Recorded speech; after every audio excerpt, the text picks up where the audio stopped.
first, when the darkness and us met, there was a little bit of friction there because Justin was like, "You kept us out of number one."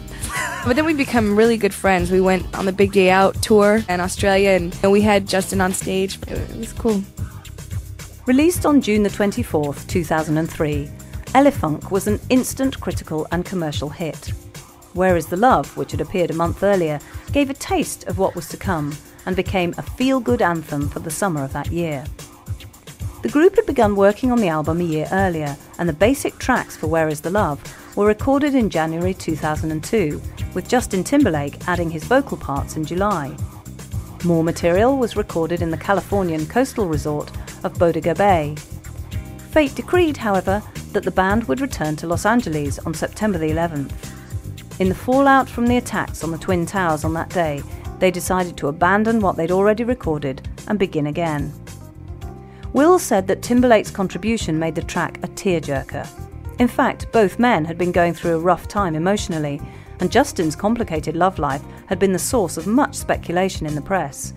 So it was a good time for getting some of the stuff they'd been going through to feed into their music. Whatever else an artist might bring to their work, it is those songs which connect with something crucial in their audiences' lives that often become timeless classics. Where Is the Love became a song about loss, both personal and universal. The song Anxiety also gave Will a chance to address issues that many people held in common.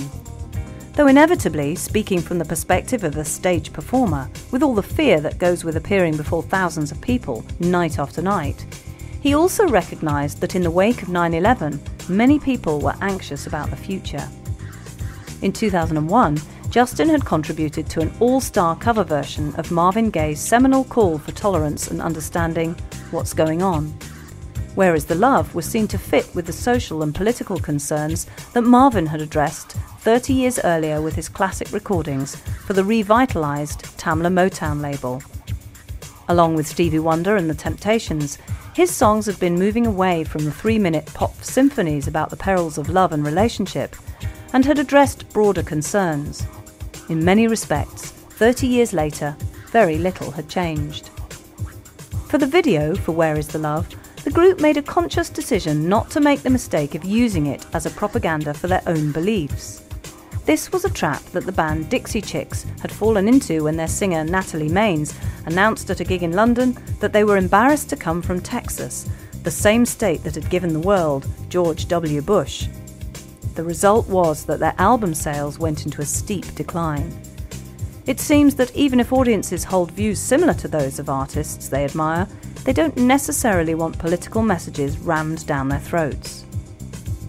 And whereas Black Eyed Peas could have used their video as an ideal platform for preaching to the world, they refused to do so. They preferred to remain socially conscious and would not try to deny it, but they also wanted what they had to say to be fun. In that way, reckoned Will and Apple, they could spread their positive message without wearing out their fans' sympathies or alienating newcomers to their music. Following the album's release, the group went out to act as opening spot for Christina Aguilera and Justin Timberlake's Stripped and Justified tour, with Justin appearing on stage to sing his vocal parts on Where Is the Love. The follow-up single, Shut Up, gave Fergie a chance to take up where those who had worked on the P's first two albums, principally Estero and Macy Gray, had left off. The newcomer provided an ideal foil for Will and Apple on the song about the hardships of breaking up with your lover, as well as bringing some welcome glamour to their live shows. In interviews, Fergie said that although she was daunted at first at the prospect of being thrown straight into performing to stadium audiences, she soon realised that it was a steep learning curve, and she threw herself into it wholeheartedly. It was fun, she said, never knowing on stage exactly what was to come next. In interviews, Will and Apple agreed that Elephunk had a distinctly Latin flavour, due no doubt to their taste for Latin jazz and the classic easy listening grooves of many of their heroes. Will was quoted as saying that it all stems back to Africa. Latin rhythms and hip-hop both come from African rhythms. I was born and raised in Los Angeles, which was predominantly Hispanic, so those rhythms are things I appreciate and gravitate towards. Taboo agreed that as a Mexican he was exposed at a young age to mariachi, merengue and salsa, and that his lyric writing responded to these Latin elements permeating the Peas' music. For Apple, it was the Spanish influence that he found in the culture of the Philippines that gave him his own take on the situation, as the Spanish had invaded the Philippines a long way back in their history. These varied influences gave the group a cosmopolitan palette to work with. In a world that prided itself on its growing multiculturalism, Black Eyed Peas were the real thing.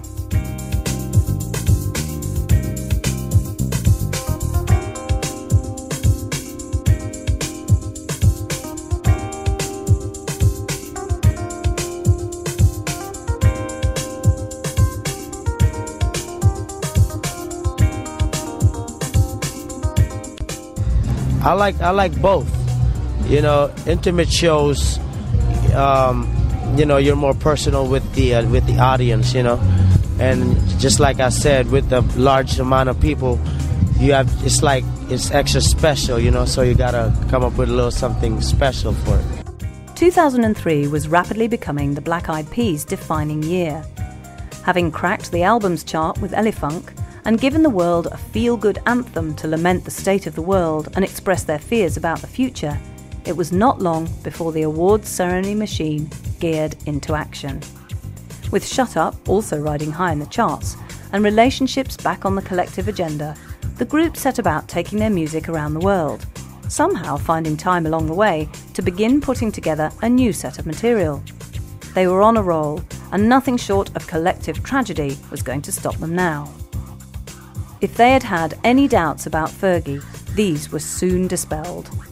If old-school Peas fans were distressed by the arrival of an attractive white girl in the ranks of their favourite socially conscious pan-global pop band, then the millions of people all over the world who snapped up their album, singles and concert tickets gave Fergie a defiant thumbs up.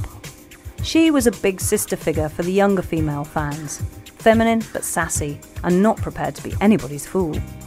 For younger male fans, the attractions were obvious. For everyone else, she was a great singer and an accomplished dancer, as well as being hardworking and down-to-earth. What was there to complain about? If the awards that started coming their way were any indication, the Black Eyed Peas had little to worry about.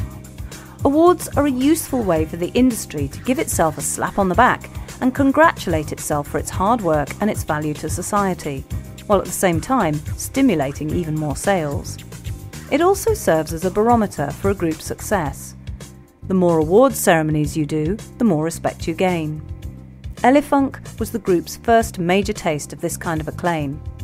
In Britain, Where Is the Love spent more time at number one in the British charts than any other single for 5 years. The song was nominated for a Grammy Award for Record of the Year and Best Rap Song Collaboration, and was nominated for 2 Brit Awards. The album also won the group, over the next 2 years, awards from Holland, Belgium, Germany, France, Sweden, Brazil and Australia. In addition, it was awarded statuettes from MTV in Europe, Asia and India.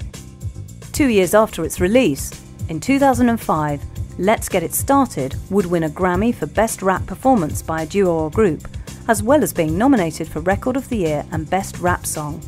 By then, Elephunk would have sold over 8 million copies worldwide, having spent 95 weeks in the Billboard Top 200. In addition to all this, the single Hey Mama was nominated for Best Rap Song at the Grammys in 2004 and won an MTV Music Video Award.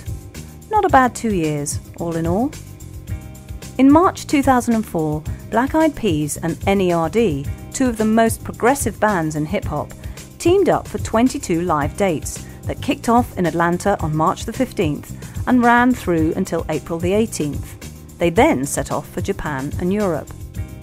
On March the 26th, a sold-out gig at the Wilton Theatre in the Peas' hometown of Los Angeles saw Justin Timberlake on stage for both the Black Eyed Peas encore performance of Where Is the Love and a turn with the headliners NERD. After his stint with the Peas, he and Will displayed their breakboxing and breakdancing talents for an enraptured audience of fans of all 3 of the major acts gathered that night. It was then Fergie's chance to shine, as she and Will traded vocal licks during Shut Up, which was rapidly becoming as popular with fans as Where Is the Love. By now, Fergie had her own website, and her legions of young female fans had the chance to discuss such urgent matters as her hair, her legs, and her possible friendships with boys. Early in 2004, it was announced that the Peas would make appearances at both the Pink Pop Festival and Glastonbury. More bizarrely, they had made plans to record with one of the objects of their admiration, Justin Hawkins of The Darkness, the goth novelty band that ruled the rock airwaves all through that summer. For the Peas, plans like this were business as usual, as they never let a seemingly dodgy idea get in the way of expanding their musical adventures. More useful exposure via advertising media was to come when their Elephunk track and Grammy-winning single, Let's Get It Started, was picked up by the NBA network in America to be used as the soundtrack for their commercials. The band had to re-record the single with a new chorus, as the original, Let's Get Retarded, was seen as a politically incorrect insult to mentally and physically handicapped people. Will, Apple and Taboo defended their choice of lyrics by explaining that it was intended not to insult, but to inspire, and that the use of the word retarded was supposed to signify the kind of let it all hang out fun that goes with people dropping their inhibitions. When it came to the commercials receiving heavy rotation on NBA, the group decided to release the re-recording as their next single and video. That meant that a track recorded in late 2002 would finally, in its revised form, pick up a Grammy Award in February 2005 for Best Rap Performance by a Duo or Group.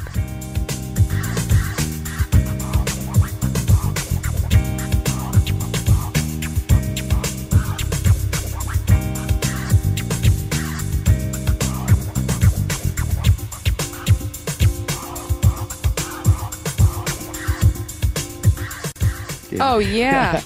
But you know, Oh, behave.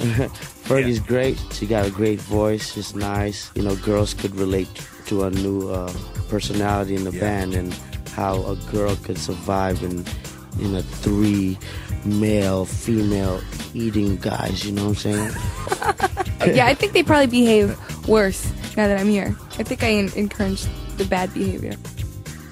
Such was the success of Elephunk and its spin-off singles and tour that the individual members of the group decided to shelve their plans for solo projects in order to concentrate on the material they'd been gathering for their next project, the follow-up to Elephunk.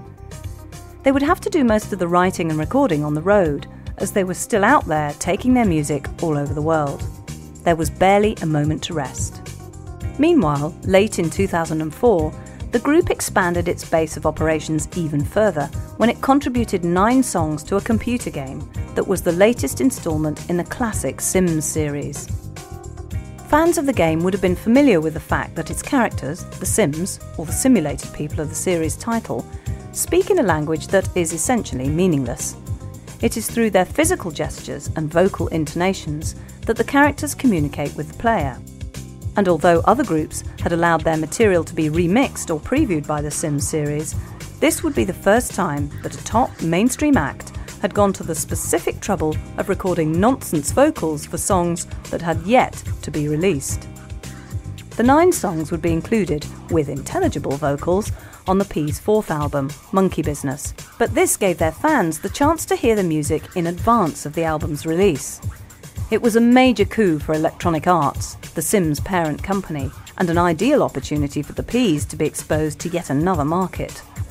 By that time, video games were outselling Hollywood movies, and so it was a worldwide market that could hardly be ignored. The new Sims game was to see the characters move from their peaceful suburban surroundings to the more chaotic environment of an inner city. Black Eyed Peas music would give the game a crucial urban edge, without coming on too strong for the game's younger fans. The group were also contracted to produce the rest of the soundtrack, and they would make cameo appearances as characters in the game. While work on the soundtrack for the game was going on, a fire swept through their Los Angeles studio. Fortunately, it was not serious enough to cause any major disruption to their hectic workload. More soundtrack work came their way when Black Eyed Peas were contracted to contribute a song to the movie Be Cool, starring John Travolta in the sequel to Get Shorty. This time, Travolta's character, Chili Palmer, would be turning his back on the movie business and bringing his dubious talents to the music industry. Once again, the Peas would make cameo appearances, and their contribution on the soundtrack would be in the distinguished company of soul giants James Brown and Earth, Wind and Fire. The film's producers were pulling out all the stops to make sure it was a success, with Harvey Keitel, Andre 3000 of Outkast, Steven Tyler of Aerosmith, and Danny DeVito all making appearances.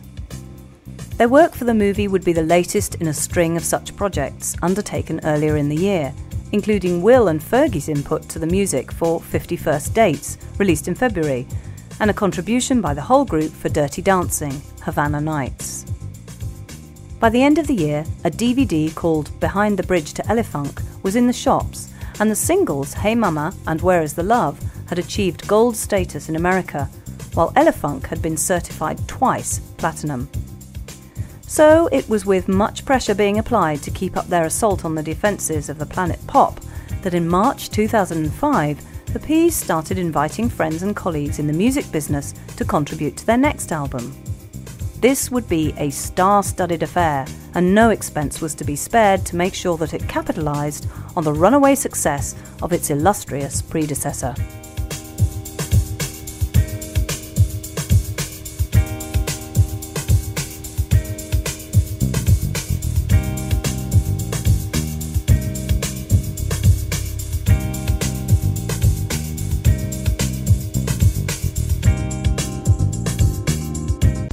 Justin gave me a pair of pink thongs that he gave them to me not because he wouldn't wear hot pink thongs. He gave them to me because they were the wrong size. But I think he was quite disappointed that they weren't in his size.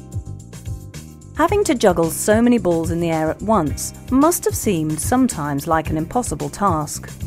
As well as continuing to tour in order to promote Elephunk, the Peas were having to try and live reasonably normal lives while recording a new album and taking care of the many business projects that were repeatedly offered to them. In February 2005, a starry cast of music greats old and new lined up to perform at a launch party for Will's new record label, I Am Music. The event served as a double purpose, as it was half launch party and half a relief concert for the Asian tsunami that had shocked the world on December the 26th of 2004. Present to donate their considerable talents were James Brown, Pink, Carlos Santana, Justin Timberlake and naturally the Black Eyed Peas. More superstar action was seen later in the night when Earth, Wind and Fire came on stage and John Legend was introduced to sing and display his keyboard skills. For Santana's set, he was replaced by Herbie Hancock, the legendary former Miles Davis sideman and jazz-funk hero in his own right. When James Brown took the stage, it was not long before Justin Timberlake emerged from the wings to trade licks with the master. All this high-octane activity led to the Peas signing up James Brown and John Legend to contribute to the next album. It was a fruitful night in many respects. A month later, the Peas were once again engaged to perform for the Tsunami Relief Fund, this time in Malaysia, where a concert was held on March the 18th in Kuala Lumpur. Joining them on the night were Lauryn Hill, Wyclef Jean, Backstreet Boys and Boyz II Men. Will summed up the tone of the event when he said that some things were about money and sometimes things are about building communities, reconstructing and restoring people's ways of life that were taken away from them by nature. Fergie summed up the feelings of many people from the Western world appalled by the scale of the tragedy when she said, "Imagine a little kid, 4 years old, whose parents died in the tragedy. This child is going to need help. He's going to need nurturing just like any other child. We need to do something to help fund programs so that these children can get through life." After the concert, the group was taken out to see for themselves some of the damage done to people's lives and livelihoods. For Will, it was a life-changing experience, as so much of life in the West is based on a privileged standard of living that millions of people all over the world can never hope to enjoy. Will was aware of the fact that once the media interest inevitably moved on as new dramas emerged in the world, people's awareness of the long struggle to rebuild lives in the wake of the tsunami would fade. Accordingly, the group announced its intention to become involved in reconstruction projects in the regions affected by the crisis, and to return to America determined to do as much as possible to keep their fans aware of such vital global issues. As Will said, it was all very well selling 9 million copies of your album, but with that came certain responsibilities. March the 16th saw the release of the first single from the new album, called Don't Funk With My Heart. Its release was immediately followed by complaints from concerned parents whose children had been heard singing the song's title with the very distinctive misinterpretation of the word funk. Will said that in his opinion, the new album would be better than Elephunk, and that the group had been obliged by their many outside commitments to quit their own recording studio and lay down tracks in London and Brazil. Back in America, they'd recorded in a surprising variety of locations. These included hotels, aeroplanes, bus depots, museums, and bathrooms.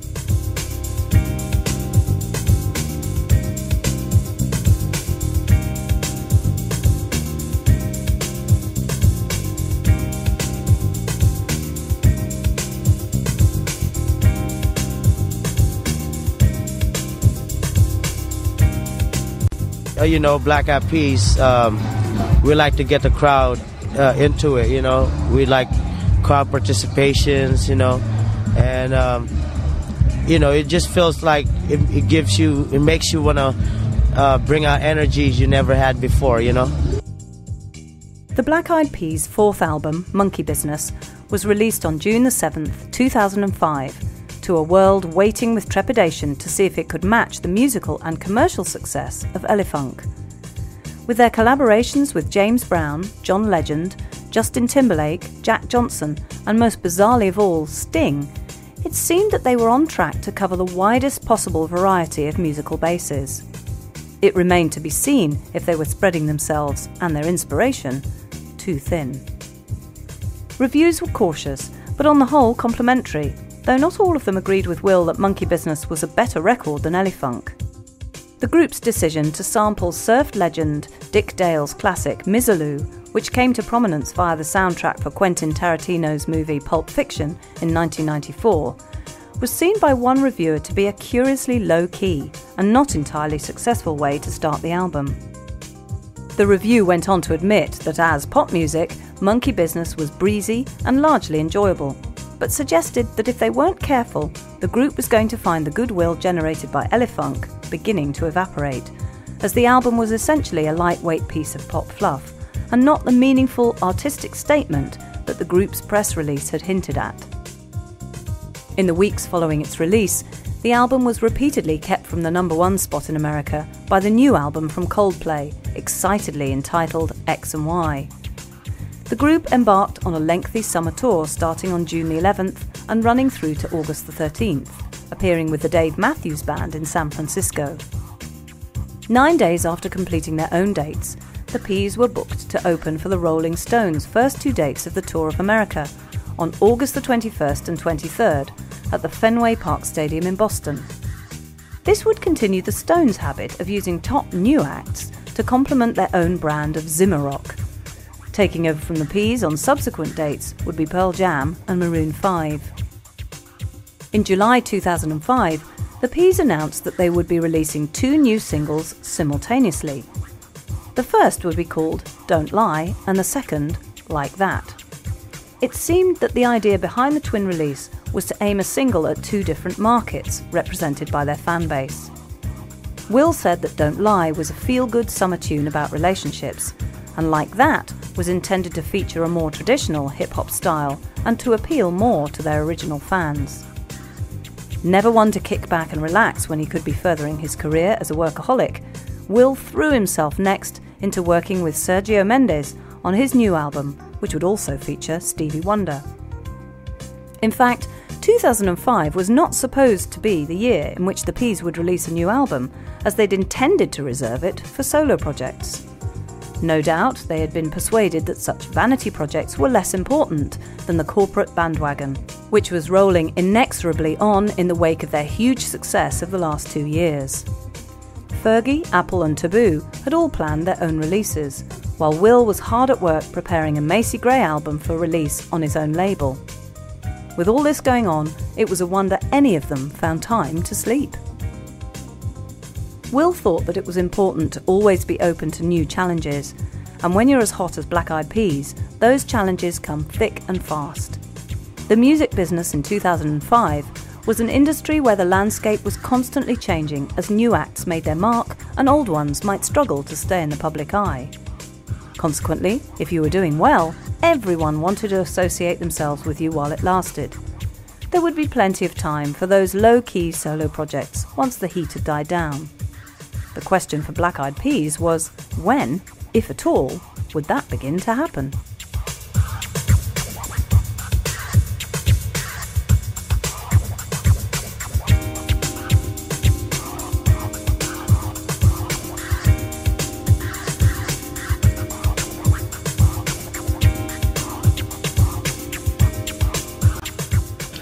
Man, so blessed. You know, it's like everything is like a surprise for us. You know, for our song to be number one with such a message, you know. Yeah, to be able to be in the States and have it at number one, it was a great thing. But to travel and be in other countries, it's a greater thing. It's a greater accomplishment to be able to be heard universally and all over the world. Often, with great success, comes intolerable pressure, as the future livelihoods of all the people you've gathered around you to further your own career inevitably look to you to keep the money rolling in. For Black Eyed Peas in 2005, it had been a hectic 2-year ride to the top, beginning in earnest in 2003 with the release of Elephunk. If their follow-up, Monkey Business, failed to capitalise on that success, the future might not be so easy. And, with all the other possibilities open to them, would they necessarily feel obliged to maintain something that may have run its course and was in danger of getting in the way of other opportunities? Alternatively, if Monkey Business kept them at the top of the game during the rest of 2005 and hopefully beyond, there would be nothing to worry about.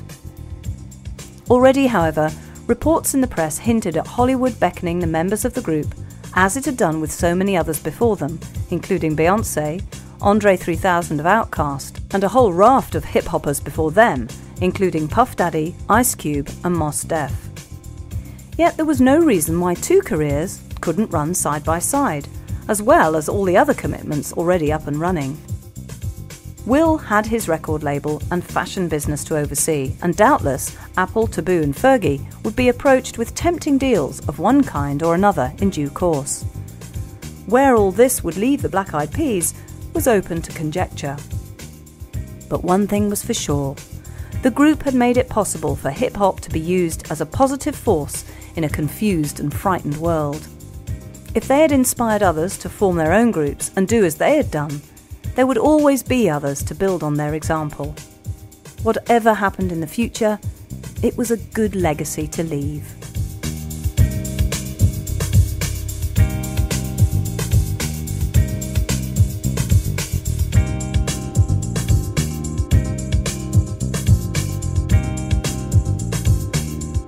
Thank you for buying Maximum Black Eyed Peas. We hope you enjoyed it. Watch out for further titles on Chrome Dreams coming up soon.